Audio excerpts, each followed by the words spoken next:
Assalamualaikum warahmatullahi wabarakatuh dan salam sejahtera. Kami daripada kumpulan 5 akan membentangkan mengenai luka terbakar dan melecur. Baiklah, saya akan mulakan dengan definisi luka terbakar. Luka terbakar ialah kerosakan pada kulit dan tisu badan akibat daripada hal berkering seperti tenaga elektrik, geseran, kesan radiasi, objek-objek panas dan bahan api. Oleh itu, terdapat dua jenis luka terbakar iaitu luka pada bahagian luar yang terbakar pada bahagian kulit dan kedua, luka pada bahagian dalam yang terbakar dalam rongga ataupun perut.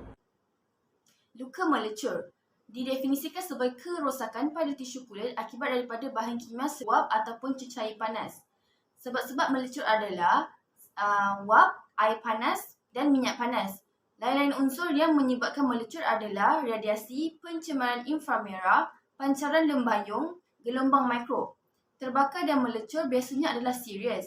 Selain daripada kesakitan dan renjatan yang serius selepas kemalangan, ia juga akan meninggalkan kesan parut kepada mangsa. Kecederaan terbakar dan melecur diklasifikasikan kepada 3 tahap. Tahap 1 atau juga dikenali sebagai superficial merupakan kecederaan yang hanya melibatkan lapisan luar kulit sahaja, iaitu lapisan epidermis.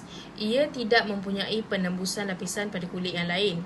Antara gejala ataupun simptom bagi tahap 1 ini ialah melibatkan lapisan paling luar kulit, epidermis. Selain itu, menyebabkan kulit menjadi lebih merah dan permukaan kulit juga menjadi lebih kering. Seterusnya, kecederaan tahap 1 ini biasanya tiada pembentukan lepuh ataupun blister. Seterusnya, di gejala tahap 1 juga, bahagian luar kulit ataupun dipanggil sebagai lapisan epidermis akan mengelupas. Kemudian, bahagian yang melecur ataupun terbakar akan membengkak. Mangsa ataupun pesakit akan berasa sakit di bahagian yang terlibat. Sebagai contoh, jika bahagian yang terlibat disentuh ataupun dipegang, mangsa akan bertindak balas kerana kesakitan. Selanjutnya, tahap yang kedua iaitu partial thickness. Yang pertama, melibatkan lapisan bawah kulit, epidermis dan dermis. Yang kedua, bahagian terbakar menjadi warna putih atau merah ceri. Yang ketiga pula, bahagian luka menjadi lembap dan pembentukan lepuh blister. Dan yang terakhir, mangsa atau pesakit akan merasakan sakit yang sangat kuat. Kecederaan tahap ketiga.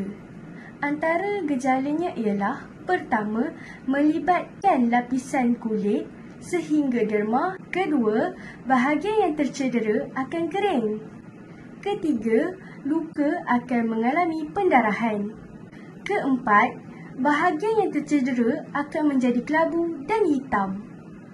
Kelima, pesakit akan mengalami kesakitan ataupun tidak mengalami kesakitan kerana mungkin ada kerosakan di bahagian saraf. Rawatan segera menggunakan konsep 3B dan 3C. Yang pertama, burn stop. Hentikan pembakaran.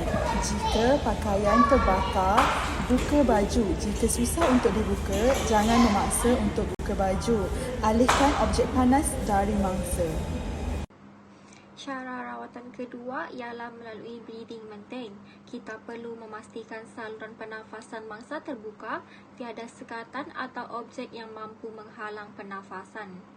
Bagi cara rawatan yang ketiga adalah dipanggil sebagai body examine. Body examine ini bermaksud apabila sesebuah anggota ataupun di mana-mana anggota badan terkena dengan kesan kebakaran itu, seseorang itu haruslah memeriksa tahap kesan kebakaran yang terkena pada diri sendiri dan memeriksa keseluruhan badan di mana tempat ataupun kawasan-kawasan yang terkena dengan kebakaran yang berlaku. Seterusnya, cover.